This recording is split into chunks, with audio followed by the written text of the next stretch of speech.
நீங்கள் பார்த்துக் கொண்டிருப்பது AJK டிவியின் புதுவை மாலை. வணக்கம்.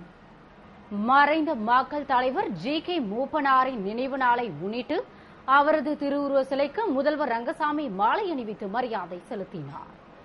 மறைந்த பாரத பிரதமர் அன்னை இந்திரா காந்தி மற்றும் ராஜீவ் காந்தியிடம் நற்பெயர் பெற்று அகில இந்திய காங்கிரஸ் கமிட்டியின் பொதுச் செயலாளராக பதவி வகித்தபோது பல மாநிலங்களுக்கு முதல்வர்களை அடையாளம் காட்டியவர் என்ற பெருமைக்குரிய அமரர் GK மூப்பனாரின் நினைவு நாளையொட்டி கடலூர் சாலை மரப்பாலம் சந்திப்பில் அமைந்துள்ள அன்னாரின் திருவுருவ சிலைக்கு மாண்புமிகு புதுவை முதல்வர் ரங்கசாமி, அமைச்சர் தியாகராஜன், பன்னீர்செல்வம், சட்டமன்ற உறுப்பினர் TPR செல்வம், அரசு கொறடா நேரு சட்டமன்ற உறுப்பினர் தமிழ்ச்செல்வன், NSJ ஜெயபால், என்ஆர் காங்கிரஸ் வாரிய தலைவர்கள் மதி, பாஸ்கர், வையாபுரி மணிகண்டன் ஆகியோர் மாலை அணிவித்து மலர் தூவி மரியாதை செலுத்தினர். அதேபோன்று காங்கிரஸ் சார்பில் மாநில காங்கிரஸ் தலைவர் AV சுப்பிரமணியன், DR ராமச்சந்திரன், நீலகங்காதரன், காங்கிரஸ் துணைத் தலைவர் பாலாஜி, சட்டமன்ற உறுப்பினர் நமச்சிவாயம், தொழிலதிபர் சிவக்கொழுந்து ஆகியோர் GK மூப்பனாரின் திருவுருவ சிலைக்கு மாலை அணிவித்து மரியாதை செலுத்தினர்.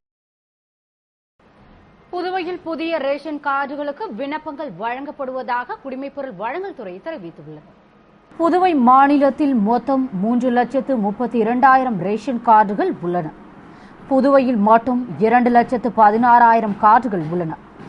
இந்நிலையில் கடந்த சில மாதங்களாக ஸ்மார்ட் கார்டு பணிகள் தீவிரமாக நடந்து வருவதால் புதியதாக ரேஷன் கார்டு கோருவோருக்கு விண்ணப்பம் வழங்கப்படவில்லை. இதனால் புதிதாக திருமணமான புதுவையைச் சேர்ந்த தம்பதிகள் மட்டுமின்றி பிற மாநிலங்களில் இருந்து புதுவையில் குடியேறியவர்களும் ரேஷன் கார்டு இல்லாமல் மிகுந்த சிரமத்திற்கு ஆளாகியுள்ளனர். சமையல் கேஸ் உள்ளிட்ட அடிப்படை தேவைகள் அனைத்திற்கும் ரேஷன் கார்டு பிரதானமாக உள்ளதால் ரேஷன் கார்டு இல்லாதவர்கள் பல்வேறு இன்னல்களை சந்தித்து வருகின்றனர். இந்நிலையில் தற்போது புதுவை குடிமைப்பொருள் வழங்கல் துறை ரேஷன் கார்டுக்கான விண்ணப்பங்களை மீண்டும் விநியோகித்து வருகிறது.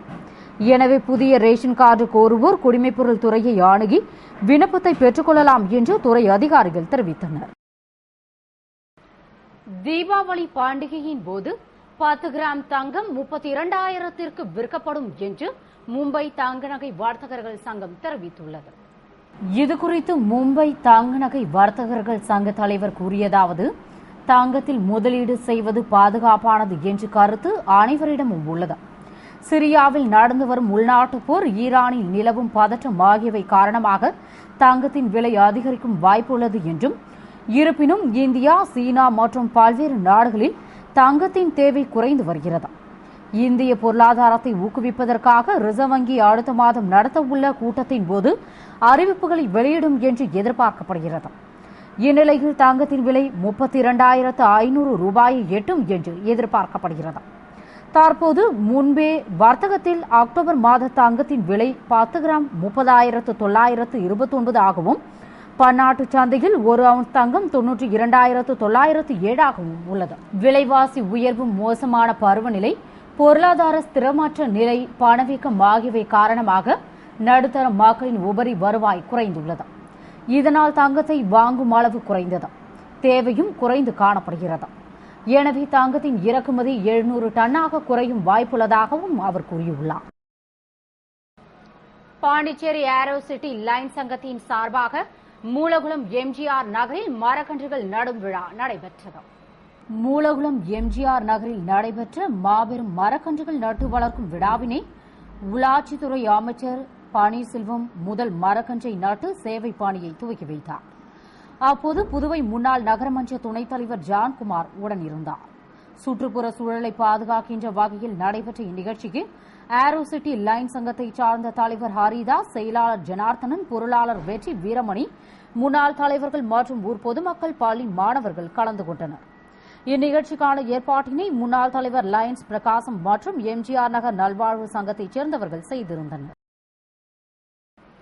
புதுவை மாநில விளையாட்டுக் கழகம் சார்பில் பல்வேறு விளையாட்டு போட்டிகளில் பங்கேற்ற வீரர்களுக்கு பங்கேற்பு செலவு தொகையை அமைச்சர் தியாகராஜன் வழங்கினார். புதுவை மாநில விளையாட்டுக் குழுமம் சார்பில் பல்வேறு விளையாட்டு போட்டிகளில் பங்கு பெற்ற புதுவை மாநிலத்தைச் சேர்ந்த விளையாட்டு வீரர்களுக்கு உரிய பங்கேற்பு செலவு ரூபாய் 18,03,534 தொகைக்கான காசோலைகளை தேசிய விளையாட்டு தினமான நேற்று புதுவை மாநில விளையாட்டுத்துறை அமைச்சர் தியாகராஜன் விளையாட்டு சங்க பொறுப்பாளர்களிடம் சட்டசபையில் உள்ள அவரது அலுவலகத்தில் வழங்கினார். அப்போது பள்ளிக்கல்வி இயக்குநர் வல்லவன், விளையாட்டுத்துறை துணை இயக்குநர் குணசேகரன் மற்றும் ஒலிம்பிக் சங்க தலைவர் பக்தவச்சலம், துணை செயலாளர் செல்வம், பொருளாளர் வேல்முருகன் மற்றும் நிர்வாக அதிகாரி பாஸ்கரன் ஆகியோர் உடனிருந்தனர்.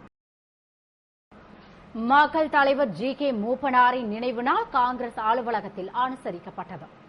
1931ஆம் ஆண்டு ஆகஸ்ட் 19ஆம் தேதி கோவிந்தசாமி மூப்பனார் சரஸ்வதி அம்மையாருக்கு மகனாக பிறந்த அமரர் ஜி.கே. மூப்பனாரின் நினைவு தினம் இன்று அனுசரிக்கப்பட்டது. தனது இளம் பருவத்திலேயே காங்கிரஸ் பேரியக்கத்தில் இணைந்து கட்சி பணியாற்றினார். இவரின் உன்னத உழைப்பை கண்ட பெருந்தலைவர் காமராஜர் இவரை தஞ்சை மாவட்ட காங்கிரஸ் கமிட்டியின் தலைவராக பொறுப்பேற்க செய்தார். தனது கடமையை திறம்பட செயல்படுத்தி காங்கிரஸ் பேரியக்க தொண்டர்களின் ஒட்டுமொத்த அன்பை பெற்று தமிழ்நாடு காங்கிரஸ் கட்சியின் தலைவரானார். மேலும் ராஜ்யசபா உறுப்பினராகவும் தமிழக சட்டமன்ற காங்கிரஸ் கட்சி தலைவராகவும் பணியாற்றியுள்ளார். புதுவை காங்கிரஸ் கட்சி அலுவலகத்தில் நடைபெற்ற நினைவு நாள் நிகழ்ச்சியில் காங்கிரஸ் தலைவர் ஏ.வி. சுப்பிரமணியன், டி.ஆர். ராமச்சந்திரன், நீலகங்காதரன், காங்கிரஸ் துணைத் தலைவர் பாலாஜி, சட்டமன்ற உறுப்பினர் நமச்சிவாயம், தொழிலதிபர் சிவக்கொழுந்து ஆகியோர் ஜி.கே. மூப்பனார் அவர்களின் திருவுருவப் படத்திற்கு மலர்தூவி மரியாதை செலுத்தினர். கனரா வங்கியின் பாண்டிச்சேரியின் கிளை சார்பில் வாடிக்கையாளர்களின் கலந்துரையாடல் நிகழ்ச்சி நடைபெற்றது.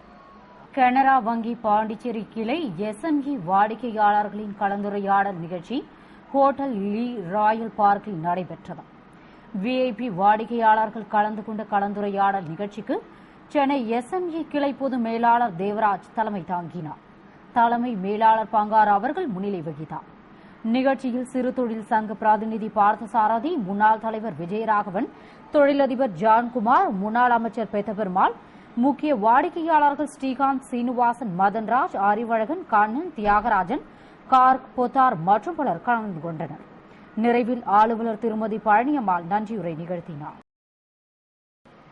புதுவையில் சாதிவாரி மக்கள் தொகை வாரிவு பட்டியல் வெளியிடப்பட உள்ளதாக கலெக்டர் தீபக்குமார் தெரிவித்துள்ளார். இது தொடர்பாக கலெக்டர் தீபக்குமார் வெளியிட்டுள்ள அறிக்கையில், சமூக பொருளாதார சாதி வாரியான மக்கள் தொகை கணக்கெடுப்பு 2011 கீழ் வீடு வீடாக சென்று விவரங்கள் சேகரிக்கும் பணி புதுவையில் நிறைவு பெற்றது. சேகரிக்கப்பட்ட விவரங்கள் கொண்ட வரைவு பட்டியல் தற்போது மதம், ஜாதி மற்றும் நாட்பட்ட நோய் நீங்களாக வெளியிடப்பட உள்ளதாகவும், இந்த வரைவு பட்டியலில் தங்கள் விவரங்கள் வெளியிட விரும்பாதவர்கள் தங்கள் விருப்பமின்மையை எழுத்துப்பூர்வமாக தெரிவிக்கும் பொருட்டு மாதிரி விண்ணப்ப படிவங்கள் உள்ளூர் நாளிதழ்களில் வெளியிடப்படும் என்றும், குறிப்பிட்ட நாட்களுக்குள் அவ்வாறு தெரிவிக்கவில்லை என்றால் வரைவு பட்டியலில் தங்கள் விவரங்கள் வெளியிடப்படுவதில் தங்களுக்கு ஆட்சேபனை ஏதும் இல்லை என்று கருதப்படும் என்றும், தங்களை பற்றிய விவரங்களை வெளியிட வேண்டாம் என்று வேண்டுகோள் முன்வைக்கும் நபர்கள் அரசின் நலத்திட்டங்களில் பயனாளியாக கருதப்பட மாட்டார்கள் என்றும் அந்த அறிக்கையில் குறிப்பிடப்பட்டுள்ளது. புதுவையில் அதிநவீன நம்பர் பிளேட் பொருத்தும் பணியினை விரைவுபடுத்த வேண்டும் என்று பொதுமக்கள் கோரிக்கை விடுத்துள்ளனர். புதுவை போக்குவரத்து துறை சார்பில் வாகனங்களுக்கு அதிநவீன நம்பர் பிளேட் பொருத்தும் பணியை கடந்த ஏப்ரல் 2ஆம் தேதி முதல்வர் ரங்கசாமி தொடங்கி வைத்தார்.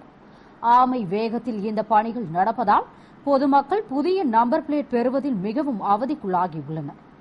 விண்ணப்பம் செய்து 3 அல்லது 4 மாதங்கள் கழித்தே புதிய நம்பர் பிளேட் வழங்கப்படுகிறது. போக்குவரத்து துறை மூலமாக வழங்காமல் தனியார் மூலம் இந்த நம்பர் பிளேட் தயாரித்து வழங்கப்படுவதால் காலதாமதம் ஏற்படுவதாக குற்றச்சாட்டும் எழுந்துள்ளது. மேலும் ஒரு எந்திரம் மூலமே நம்பர் பிளேட் தயாரிக்கப்படுவதால் ஒரு நாளைக்கு 450 பிளேட் தான் தயாரிக்க முடிகிறது. புதுவையில் சுமார் 6 லட்சம் வாகனங்கள் போக்குவரத்து துறையில் பதிவு செய்யப்பட்டுள்ளது. இதே நிலையில் சென்றால் அனைத்து வாகனங்களுக்கும் புதிய நம்பர் பிளேட் வழங்கும் பணி எப்போது நிறைவு பெறும் என்ற கேள்வியும் எழுந்துள்ளது. குறைந்த அளவில் நம்பர் பிளேட் தயாரிப்பு பணி நடப்பதால் விரைவாக பெற பலர் குறுக்கு வழியை கையாளுவதால் புரோக்கர்கள் ராஜ்யம் அதிகரித்துள்ளதாக கூறப்படுகிறது. புதிய நம்பர் பிளேட் பெற ஆர்சி புத்தகம், இன்சூரன்ஸ், டிரைவிங் லைசன்ஸ் மற்றும் வண்டியின் சேசிஸ் நம்பர் நகல் வைத்து 110 கட்டணம் செலுத்தி விண்ணப்பிக்க வேண்டும். இதற்காக போக்குவரத்து துறையில் ஒரு கவுண்டர் மட்டுமே செயல்படுகிறது. இதனால் பொதுமக்கள் எளிதாக விண்ணப்பிக்க முடியாமல் அவதிக்குள்ளாகியுள்ளனர். எனவே அதிக கவுண்டர்களை திறந்து நம்பர் பிளேட் தயாரிக்கும் எந்திரங்களையும் அதிகப்படுத்தினால் மட்டுமே எளிதாக பெற முடியும் என்ற கோரிக்கையும் எழுந்துள்ளது. இத்துடன் செய்திகள் நிறைவடைகின்றன. வணக்கம்.